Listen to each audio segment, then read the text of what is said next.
Hi everybody, it's Paul Harris with Global Recruiters of Blackhawk here in sunny California. How are you doing? I hope you're doing well. As you may know, I run an executive search firm that specializes in the wireless infrastructure space, and last week I was at my Super Bowl of trade shows, as I call it, PCIA in Dallas. It was a phenomenal show.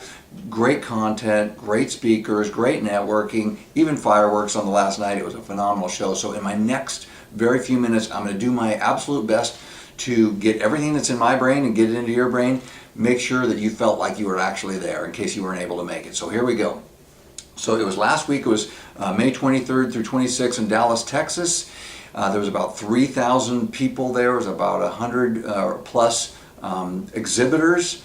They had keynote speakers, they had breakout sessions, they had panels. I sponsored at the golf tournament on Monday. I was actually asked to speak on a panel on Wednesday, so I was like a giant kid in the candy store, right, being amongst all the wireless infrastructure people, which is right where we were recruited. So had a great time. So let me kind of get through what the speakers talked about. And so the first one was Jonathan Adelstein, right? So the president and CEO of PCIA. So right out of the blocks, he hit us, right between the eyes with a shocker, which is a name change. It is no longer PCIA. So PCIA has been the name for years and years, and I think that, as he explained it, and I would agree, it doesn't really tell us what we do, and how many people really know what PCIA stands for, right? Personal Communications Industry Association. What does that mean? What does that have to do with wireless infrastructure? So they changed the name. The new name is WIA, Wireless Infrastructure Association. So they made it effective right there at that point, and they started talking about WIA from that point forward. So, like I mentioned, it took place in Dallas, and I actually flew in. The trade show was Monday through Thursday. I flew in for Saturday and Sunday because I had business meetings prior to that. And I will tell you what, you guys, if you have not been to Dallas, Texas lately, let me tell you what's going on. Tons and tons of companies moving into Dallas, Texas, very business friendly, and consequently, there is a ton of new buildings of freeways, of overpasses, of bridges, of schools, of shopping centers, of business parks. I mean, the traffic was, I want you to say the horrible, traffic was, it was bad. Anyways, you guys, a lot of stuff going in Dallas. I didn't know that, so if you didn't know that, now you do. So a lot of stuff going on in Texas, a lot of stuff, they're trialing 5G in Texas, so it was an appropriate place for the show.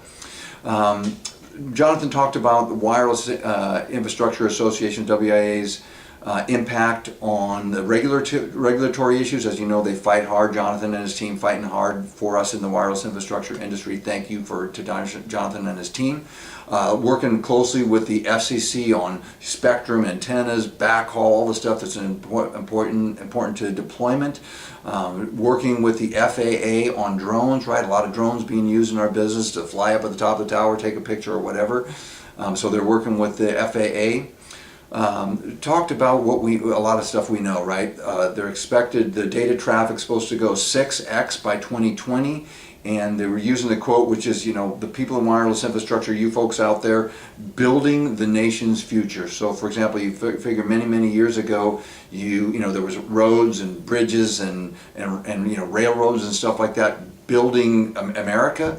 Well, now we're building a different type of America. It's the data-centric America. And we are building the nation's futures just like highways, but just in terms of wireless, internet, phones, etc.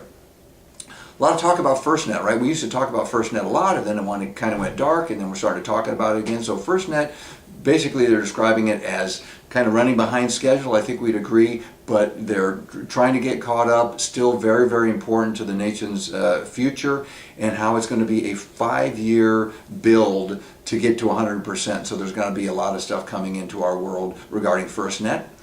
And then there was a lot of talk about the CapEx spend by the Tier 1 wireless carriers in wireless infrastructure, and I'm going to save that for one of the sessions I'm going to report on in just a minute. So that's very important, so stay tuned for that. So other speakers, Dave Mayo, so the SVP of Technology, he gets asked to speak a lot at these different trade shows because he does a great job.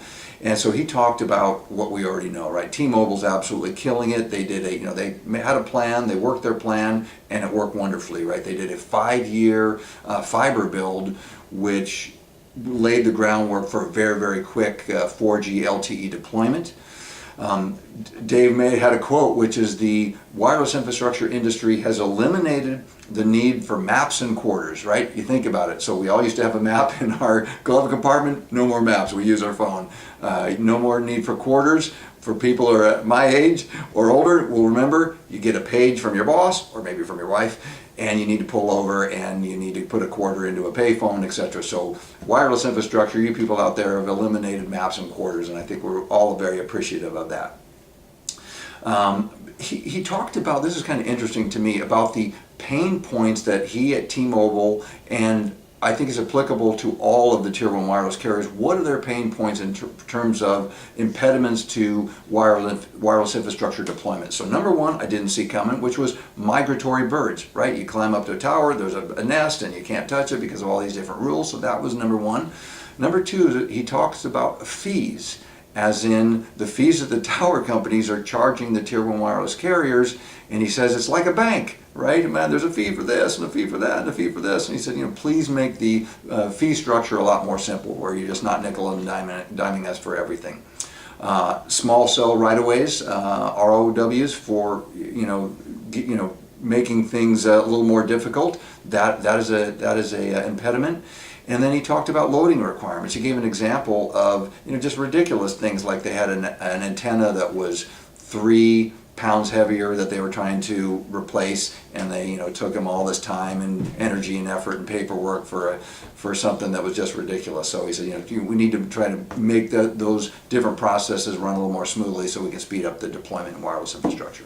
He did a great job. Next speaker was Susan Johnson from AT&T. A lot of talk about SDN, as you know, and you probably read this from John Donovan. He put this out a little while ago, and she reiterated that they're switching to a software-defined network in their world, and they're expected to be at 20% software-defined by the end of this year, and they're only at about 5.6 or 7%. So about 6%. They want to make 20 by the end of this year, and they want to be 75% by the end of 2020. So a lot of stuff going on. And she said, hey, listen, at AT&T, we're no longer interested in buying hardware that's tied to a proprietary software. We want everything to be more open source. So it was basically a nice way of saying, hey, if you want to do business with AT&T, you need to get on that train with us. One of my favorite sessions was a breakout session regarding mergers and acquisitions. So it was basically the money guys and the M&A guys. So very interesting. So it was run by John Atkin from RBC Capital, the money guy. He was the moderator. And then on the panel was Bob Paige from Digital Bridge, who's the head of M&A, and then Ben Meyers, head of asset acquisition from American Tower. A lot of talk about just a ton of acquisitions that's been going on in our world. I'm sure you're probably aware of a lot of them. So Verizon's transition with American Tower was a $5 billion transaction. A couple of years ago, American Tower bought Global Tower Partners for $4.6 billion. And the interesting thing about that was they said that they were able to de-lever that after 12 months. So an interesting statistic. Vertical Bridge, obviously on a tear, 700 towers from in the iHeartRadio deal, bought InSite Towers. They now have 45,000 POPs, as they call it, so between macro, small cell, and billboards, 45,000 POPs. And then obviously they bought recently Exhibitors, which is obviously a lot of synergy between their macro and then the small cell two divisions. Interesting stuff. They talked on that panel about the structure of a tower deal, right? What makes a deal more expensive, less expensive? So here's some things that make it more expensive. Number one is you want to buy something that has a longer term lease on it. So your tower portfolio with a longer term lease, it's more valuable because you can then raise the rents over time. You are in control of that. Also, if you buy, in addition to buying the tower, if you buy the ground underneath the tower, obviously it's more valuable because you get to control that entire asset, don't have to worry about anybody else. And then obviously if the tower, what percentage of the tower portfolio is fiber ready, that can bring up the cost as well. One thing they talked about, which is no surprise to any of us that have been around for a while, which is when Company A buys Company B, for the most part, the SG&A costs of the company that got purchased are going to go away, right? Obviously, you don't need two CEOs, two CFOs, two VP of sales, etc. So, what does that mean to the acquisition? Is there's less cost once the cost structure of it is SG&A specifically, basically eliminated, makes the value of that tower portfolio go up. Interesting stuff. They also talked about how the carriers are getting hit with the data tsunami, as we know. So there's a lot of money being spent to mitigate the data tsunami. However, there's not a lot more revenue coming into the to the tier one wireless carriers. So what do? They squeeze the tower companies. Hey, lower your leases on our towers, on your towers, and they also squeeze obviously the vendors, right? Turfing vendors, etc. So there's a lot of talk about that. Very, very interesting stuff. The next one I want to talk about is just two more, which is one of my other favorite ones, always a view from the top, right? These are Jonathan Adelstein gets up there and brings in all the head guys of the tower guys. So you've got Steve Marshall from American Tower, you've got Ben Moreland from Crown Castle, you've got Jeff Stoops from SB&A, Alex Gellman was there from Digital Bridge, and then David Weisman from InSite Wireless Group. So they had a lot of great thoughts, and I'm just going to try to give you a few bullet points from that. So they talked about how their world of co-location is such an efficient model, right? So if you're an AT&T, Verizon, Sprint, T-Mobile, you want to build a tower and just put you on it, build another tower here and put just you on it, very, very expensive. But if you just let these tower guys build it and then you just rent space on theirs, it's a very, very efficient model for them and for the wireless carriers. And it works very well for the tower companies as well. They talked about there's been a lot of focus in terms of it was putting new equipment on towers, right? 2012, 13, 14, etc. for 4G. Now it's more refarming of the 2G and 3G radios antennas for LTE. Steve Marshall said that the penetration for 4G is between 50 and 60% right now.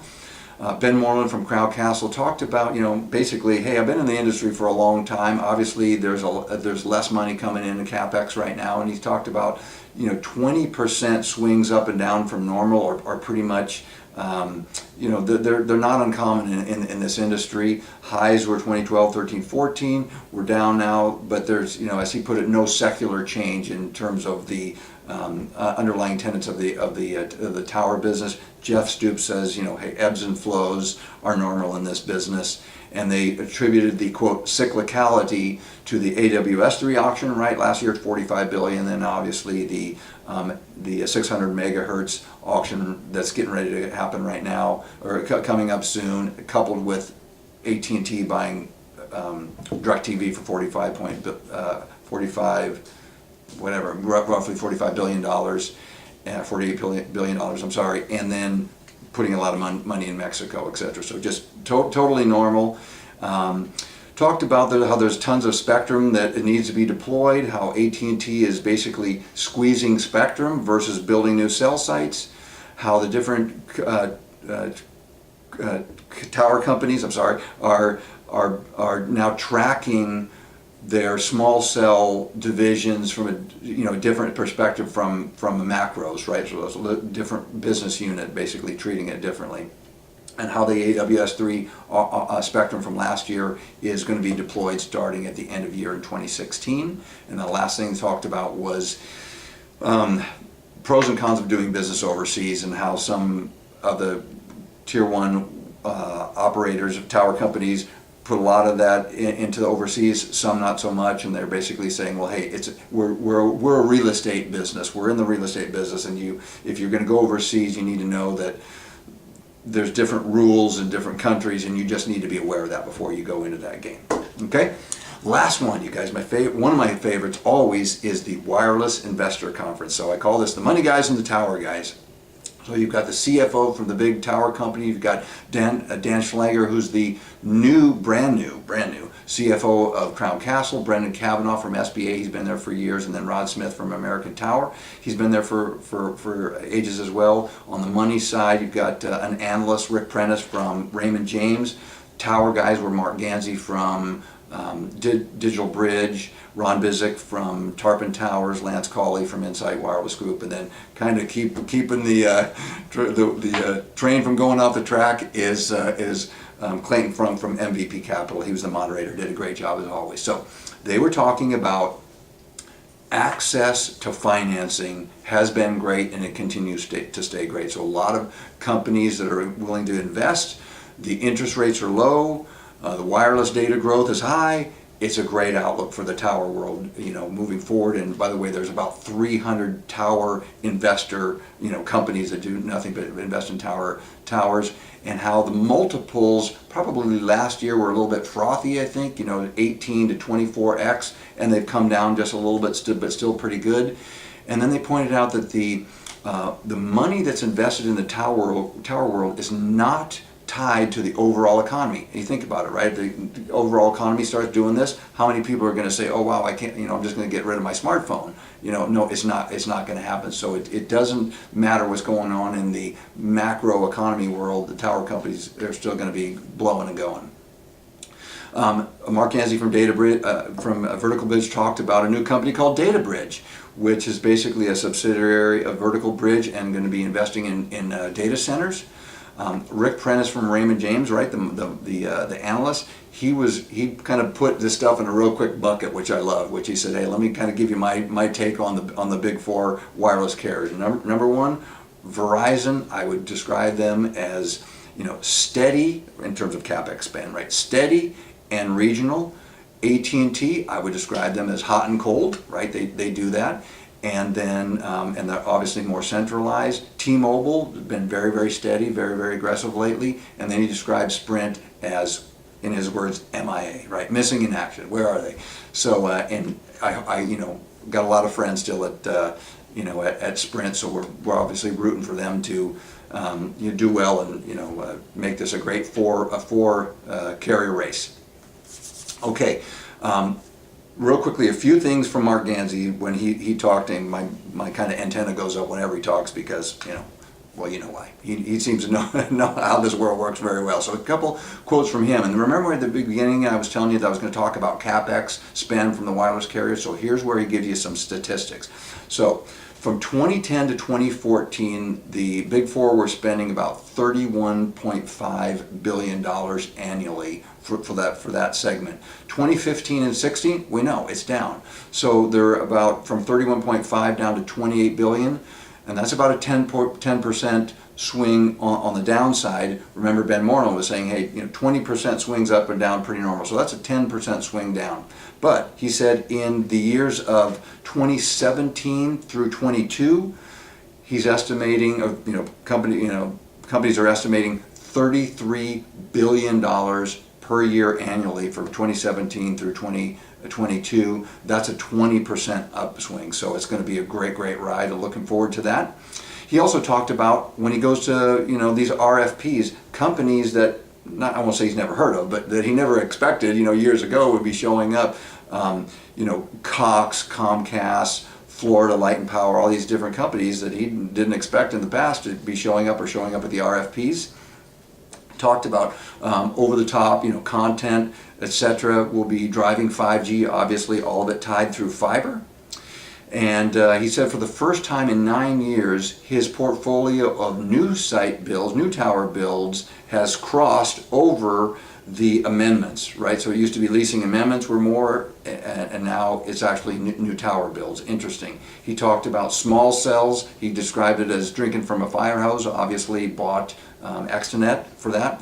Then they talked about the escalators in terms of tower leases being between 2.5 to 3% on an annual basis. I think we know that. So that was it. You guys, I'm going to do one thing really, really quickly because I want to mention there was a lot of stuff about supplier diversity during this during the trade show. Just supplier diversity meaning, hey, let's have the the big tower guys and the big wireless carriers not just get their stuff done by a few big suppliers. So doing a little more diversity in terms of small business owned, women owned, minority owned, veteran owned, etc. So there was a lot of sessions about that. And one of the keynote speeches about supplier diversity was done by Jose Mas, right? So the CEO of Maztec.